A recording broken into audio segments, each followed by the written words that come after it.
Sige na, oy! Sige na. Ito naman, nawawalan ako ng gana eh. Saywan mo na at binubuksan oh. Yan, ganyan lang oh. Ayan guys, binubuksan na ni Silito kung tama at LUK ba itong mga pinadala sa atin? Bakit? Okay naman eh. Natawa lang, masaya ako eh. Masaya ka ba? Father's Day eh, no? Father's Day. Hop! Ayan! LUK. Check natin yun. Ang bibigat na ito guys, puro clutch to. Clutch pala. Itong isang pala. Ito for...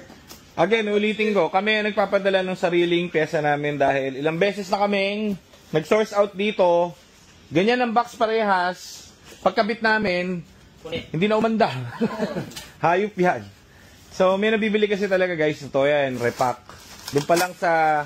Ngayon, paano namin malalamang hindi repack? Kasi nag-source out na kami directly doon sa manufacturer. Tapos, yung mga mekaniko natin dito, hindi nagkakabit ng...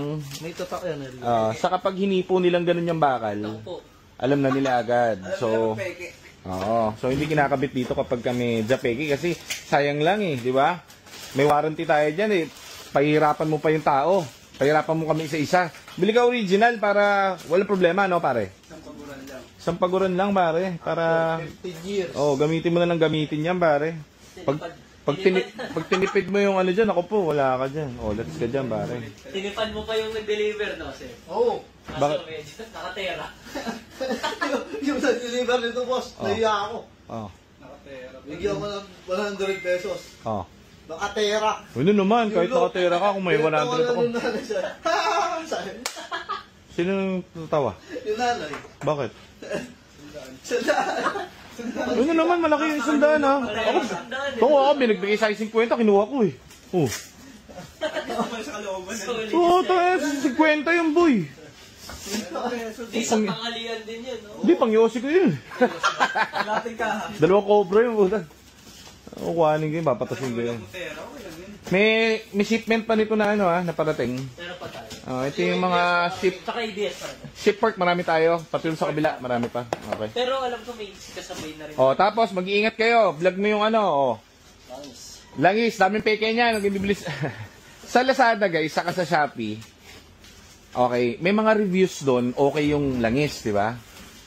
Kaso guys, minsan, maniwala kayo sa amin, kahit sa supplier nito, nakakita kami ng ganito kasi nga dito, hindi naman tinitignan yung, yan eh. Ang tinitignan dyan, pag hinipo na nung ano namin to, nung mekaniko, kahit amuyin, alam niya eh. Yung langis kasi. Di ba na ano, may nag-mix dati ng ganito sa box. Bumili kami ng ano, ilang box yung binila, 10 box ano. Puta may... 2 box. Oh, puta, reject pare. Oh, Iba rin reject. yung ano, iba rin yung box. Oh, alam nung ano eh, no, nung supplier eh, no. Binalik namin yung ano, kasi... Para sa 8 may 2 box. Oh, parang ganun. Pinapasukan nila ng ano eh, ng... Eh, kaso nga dito, hindi nga uubra dun sa mga mekaniko natin kapag kakabit na. Kahit doon sa amoy, puta, nagagalit pa sa amin yung mga yun. Kaya hindi uubra kapag japeki. Gaganunin nila talaga yun. Alam na. Oo. Ramdam niya sa hagod ng balat niya pag yan eh. Amoy pa lang, pati dun sa kulay, pati dun sa consistency ng langis, eh, alam na nila. Tapos ngayon, sa labas, may makikita rin kayo, murang ganito, no? Spark plug. Naku, masisira lang kotse nyo, guys. Maniwala kayo sa akin. Ilang beses na kami. Original lang talaga kami. Wala akong peke dito eh.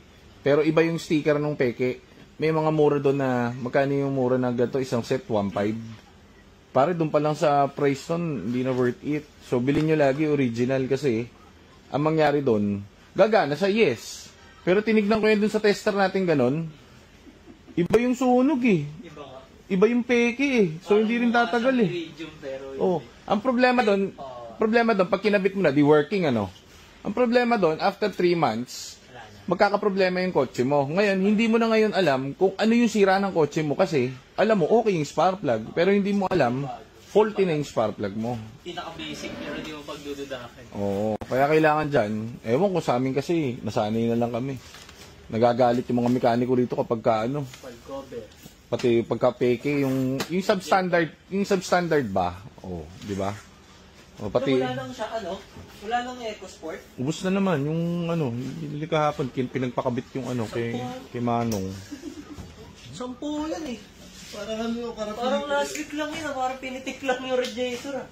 Yung radiator. Wala na, 10 yung inuuwi. Ngayon guys, ito sa radiator, bibigyan ko yung tip sa EcoSport, sa Fiesta, sa Focus. Maraming nagbebenta ng ganyan, yan, no? Radiator na ganyan.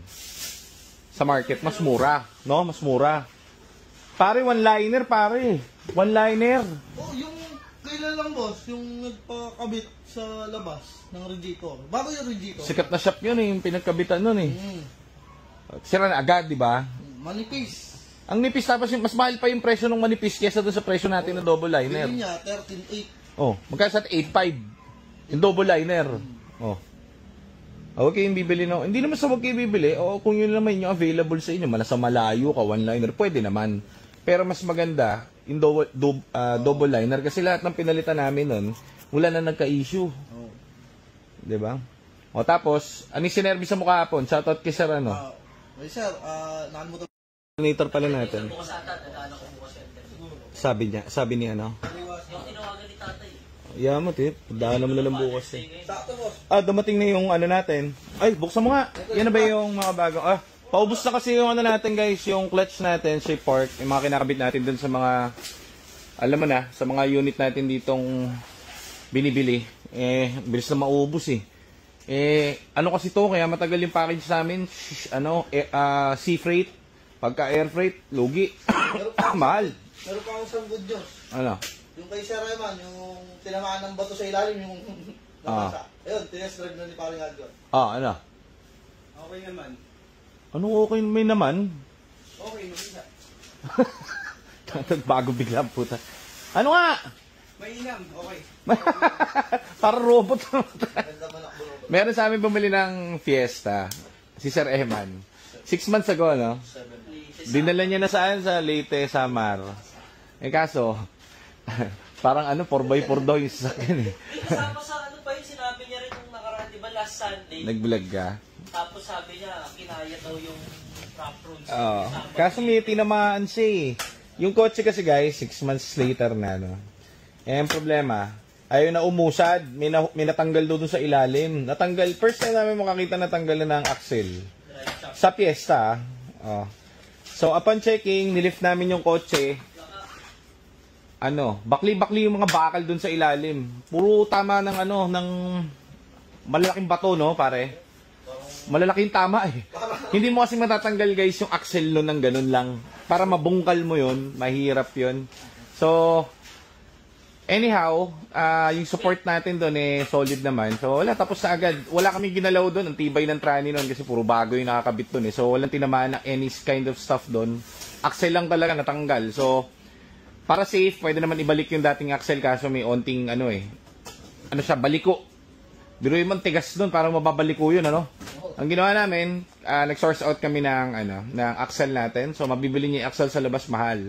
So, dito lahat naman ng binenta namin, kaya namin i-support. So, tapos agad, tinesting na neto ni Boy Aljon. Tapos, naglagay lang kami ng, nilagay natin? Transmission fluid. Kasi, nung natanggal yung axle niya, nagbawas tumapon ng kanyang transmission fluid. Ito ba yung yung ginamit niya? Okay. Sige, tignan na natin to. Para, tignan mo naman to. Wala kang gana dyan, parang laging malungkot eh. Gumanong ka. Kaya nga, Father's Day. Gumanyan ka para habang... Hindi, Michael Jackson yan eh. Giling ka mo. Michael Jackson yun yung Marakas. Yan.